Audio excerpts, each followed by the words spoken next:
answer to that question. Regardless, we're going to talk to the attorneys for the widow whose husband was murdered by this illegal alien who's still on the streets. That's coming up a little later this hour, so hope you can stick around with us, and glad you're back with us.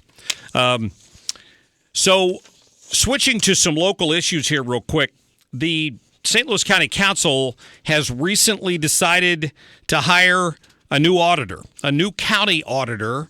But it was a pretty close vote, and there's some disagreements as to whether or not they've actually hit on the requirements for that job. We're joined in studio this hour by 3rd District County Councilwoman Colleen Wassinger is with us, and our 7th District County Councilman Mark Harder as well. Good afternoon.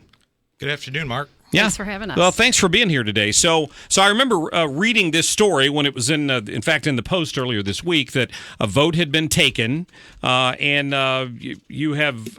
I'm trying to look. I want to make sure I get the name here. Mr. Tucker was Mark Tucker was appointed as auditor of the county last Tuesday. And there was a little bit of dispute here. So why don't you set this up for me, Mark, and kind of tell me what the process was? Sure. Thank you, Mark. What happened last Tuesday was the culmination of about 4 weeks of interviews of various candidates for the position of county auditor. Let me go back real quick. What is the county auditor? The county auditor, at least in my opinion, is someone that should be a watchdog over our tax dollars and over compliance and over the way the money is spent in the county government. And so when the position became available a few weeks ago, we started looking for someone that at least had those type of characteristics. And by county charter, which we are sworn to uphold, the county charter says that the candidate, one of the only qualifications for the candidate, has to have 5 years of accounting experience. It doesn't say they have to be a CPA or an auditor. Just have 5 years of accounting experience, which, in my opinion, that bar is set pretty low.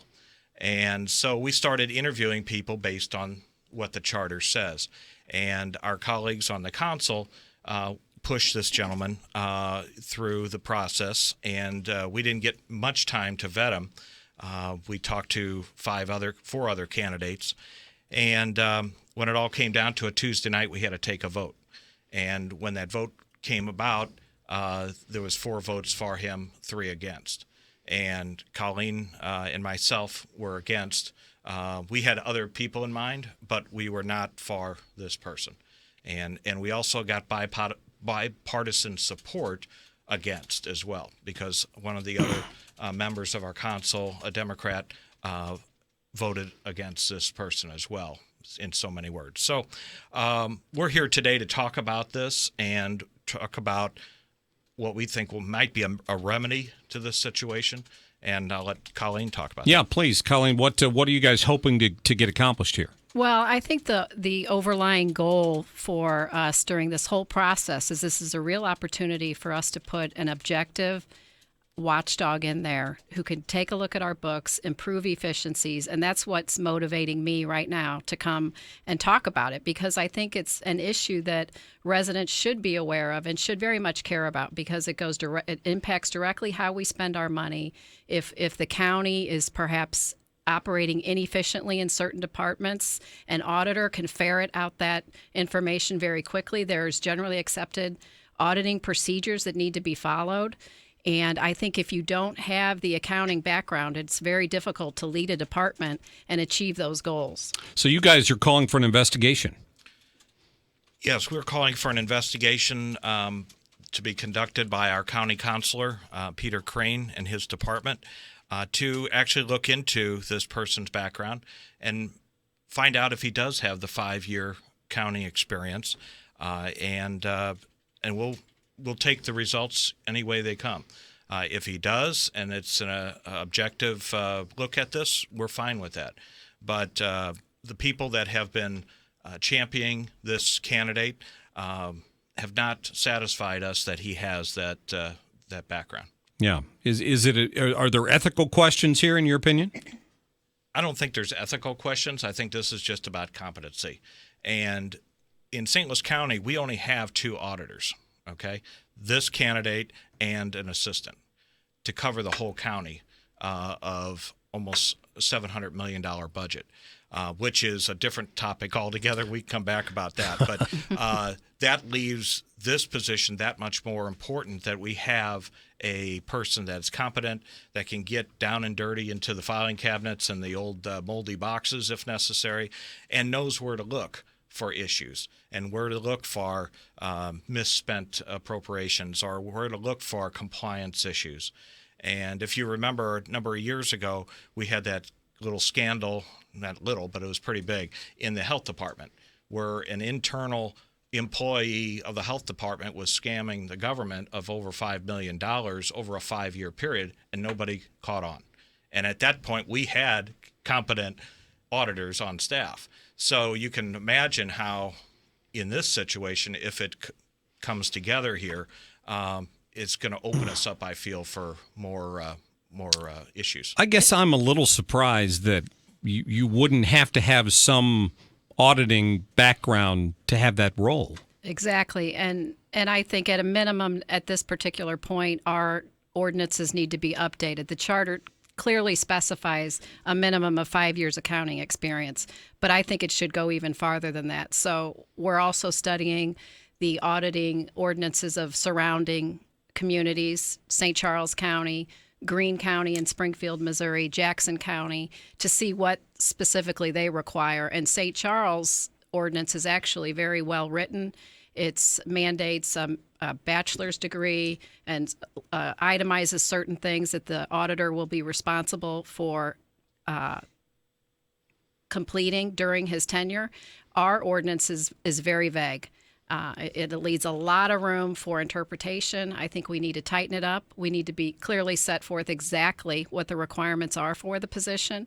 And I'm hopeful that we can get that ordinance passed. It's very important, I think, by the process that we just went through. No matter what happens with this current auditor, we ought to be able to appoint someone with certainty of having a minimum requirements and job description that has to be fulfilled during their tenure. Yeah, and you're requesting the county counselor to undertake this.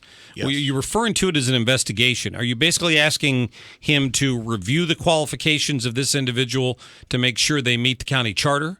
Correct. And whatever that takes, that may take phone calls, it may take interviews, it may take other types of investigative resources, but we want that to be done. It's a vetting process, and that process was not done by the council or the people putting forward this nomination. And we just got to feel it's basic common sense. If you are hiring someone for a auditor position in a company, you're going to take the time to vet that person. You're Right. going to look at their references. You're going to call people. You're going to look at their education. You're going to find out, did this person do what they say they did in their resume? Or was it embellished? And we've all seen embellished resumes before. So you want to make sure that this... You weren't supposed to tell anybody that you've seen my resume. Come on, Harder. I'm sorry, Mark. Appreciate Secret's that. out. Yeah. Can we roll that tape back? Yeah, a little can bit? you hit the dump button over there, please? Are we on a delay? So yes, we've got to look back at that, and we as council members, we've done some of that, but at the same time, we need professionals, and we're asking the county counselor's office, who has a staff of 15, 20 lawyers. 24, to Yeah. be exact. Okay. And has the opportunity to use any type of means he can to come to the truth, and that's all we want is the truth. And we both resigned ourselves to the fact that if they do find out that this person has 5 years of accounting experience, we're fine with that. But I think the taxpayers of the St. Louis County need to know that the people watching over their hard-earned tax money is done in a fashion that is professional and that is done in a way that is that we're going to get the right answers when we ask for the right answers. Well, good. I would like to chime in that the resume that we were provided is the reason that we are concerned, because it does not reflect 5 years of accounting experience. And that, this says nothing to do with Mr. Tucker, who by all appearances seems to be a nice gentleman. I just don't know that this is the right spot for him. He may have other qualifications for different jobs. I'm sure that he does. But being the auditor, And as important as the job is, we need to have somebody who's qualified, who can carry out the generally accepted auditing principles and make sure we ferret out and improve where we can the county operating system. Well, good. Well, we'll be sure and follow up on this. Well, I also want to add, if I could, we want to make sure that we've set him up for success. If you put somebody in that doesn't have the qualifications, and even if it just squeaks by, this person's credibility will be tarnished every time he comes out with a report. I can guarantee you that. And that's whether it's government or business. If you're not qualified for the job, you shouldn't be doing the job. And if he comes out as a watchdog and says, this department is doing this or this department's doing that, he's going to be questioned by everybody. How did you find that out? What qualifications do you have to find that out? You know what I mean? And so he will be, and we don't want to set his qualifications up for question when we're trying to get to the truth of a bad audit, or we're trying to get to some truth about some poor spending or whatever Sure. it may be. So we just want to make sure that the population of St. Louis and St. Louis County in particular knows about what's going on. These are kind of boring issues, but we want to make sure that they are aware of it. They need to know about it. They need to come to our meetings, question the other members of the council on their decision, and stick up for their hard-earned dollars. Not allowed to use the B word on this show. What's that? Boring. Oh, you can't say that. Yeah, I know. That's all right. Sorry. We're with County Council members Colleen Wassinger and Mark Harder. Well, I've got you on here since the election time is coming up, and we've got this tax increase on the ballot for law enforcement. What are your thoughts on that? Where do you both stand on it? Well, the Prop P is what you're referring to. Right. It's quarter-cent sales tax or is it a half cent? It's a half-cent sales tax to generate approximately $80 million. And it will be divided. The county will receive the largest share, and then each municipality, based on the pool issue that we talked about earlier, Right. will receive a portion as well. And obviously, our police do a fantastic job in our community, and they believe that now is the time to bring this forward and to let the voters have a say. Our county police department their salaries are not competitive with other surrounding jurisdictions throughout the county area. And they've got a litany of training issues that they want to bring up and make sure that they are up to date and the best department that they can be. The CALIA certification is very important for the police departments that are allowed to receive it.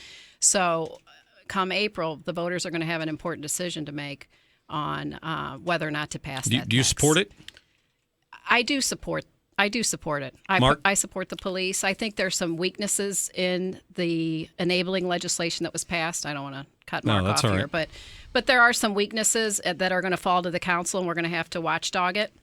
How they spend that money is going to be very important. I know that that's a concern that has been brought up, and it's one that's going to have to be watched very closely. And if I could second what Colleen has said, is that I'm also in favor of it. But we do have to, as in all other types of legislation and any taxing situation, we have to be good stewards of that money. And we have to make sure that that money is going to where it's supposed to go. Well, it's supposed to go to law enforcement, right? But Public is there safety. anything to keep?